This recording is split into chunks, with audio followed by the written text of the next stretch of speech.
Are there barriers that keep people from accessing immunization services in your area? Removing barriers to access will allow you to reach infants and pregnant women frequently enough.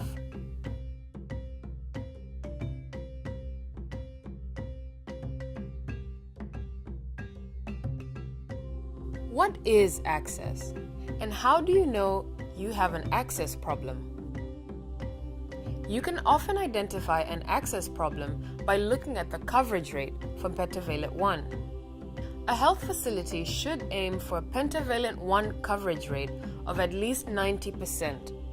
But a coverage rate lower than 80% indicates that you are having trouble regularly reaching all your target population, including people in hard-to-reach areas.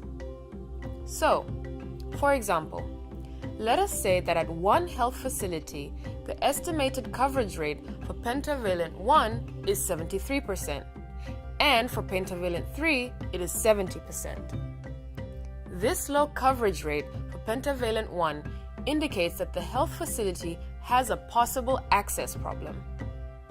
It means that the target population is not able to reach or access vaccines for some reason.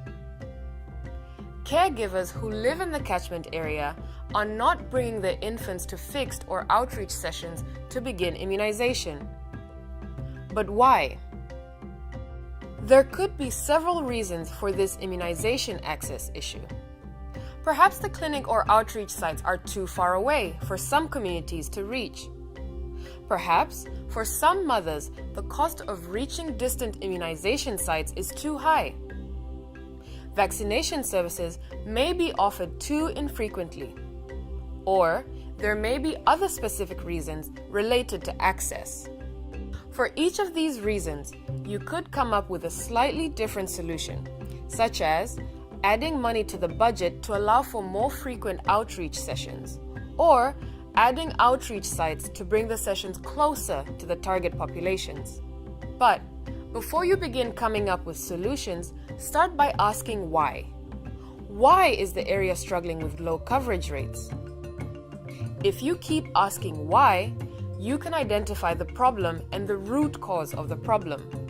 Once you understand the root cause of the problem, you can begin coming up with solutions.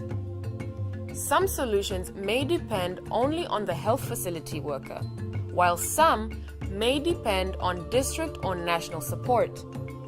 Some may have more impact than others. Some may cost a little, while others may cost a lot. Some solutions can be implemented quickly, while others take time. Every situation is slightly different, but in this video, we will look at some of the most common reasons for access problems, along with some solutions. One of the most common reasons for access problems is that outreach sessions are inadequate. They are not completed as planned, are not convenient enough for targeted communities, or are not frequent enough. Are outreach sessions occurring in a place that is easily accessible for the community? Do vaccinators have transportation for outreach sessions?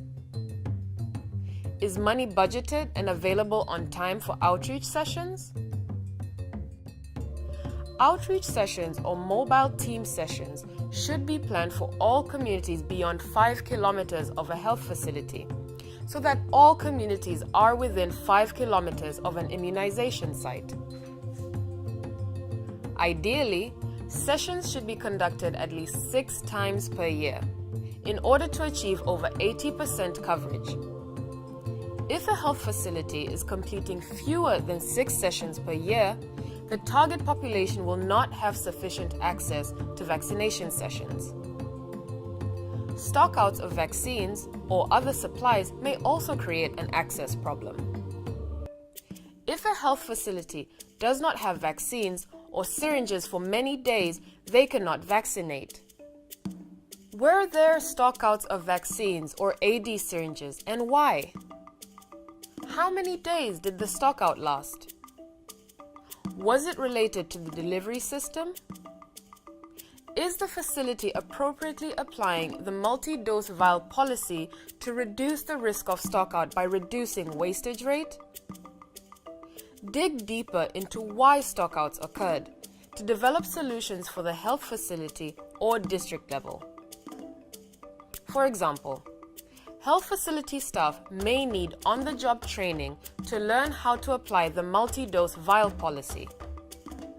Logistics managers may need to make improvements to the way the vaccines are delivered or collected, or readjust minimum and maximum stock levels with the local context in mind. Finally, a cold chain problem may be an underlying reason for an access problem.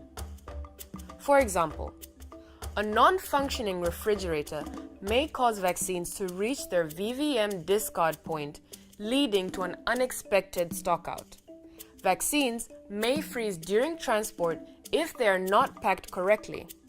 And if freeze-sensitive vaccines arrive frozen, they will need to be thrown away, which means a health facility may not have the stock they need for some time.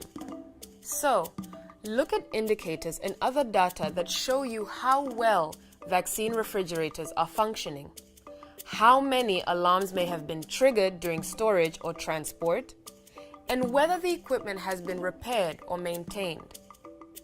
Any of these could ultimately lead to reduced vaccine stock. The solution may involve training staff on temperature monitoring, reading VVMs, packing passive containers, communicating problems, or processes for maintaining cold chain equipment. Or it may involve repairing or replacing equipment or providing the facility with spare parts. These are some of the most common reasons behind coverage problems, but there may be others. So, after you've prioritized the areas with the lowest coverage, dig deeper to understand the root cause of the problem and apply a few good solutions. By focusing on a few priority problems and a small number of strategic solutions, you can remove the barriers to access that prevent vaccination.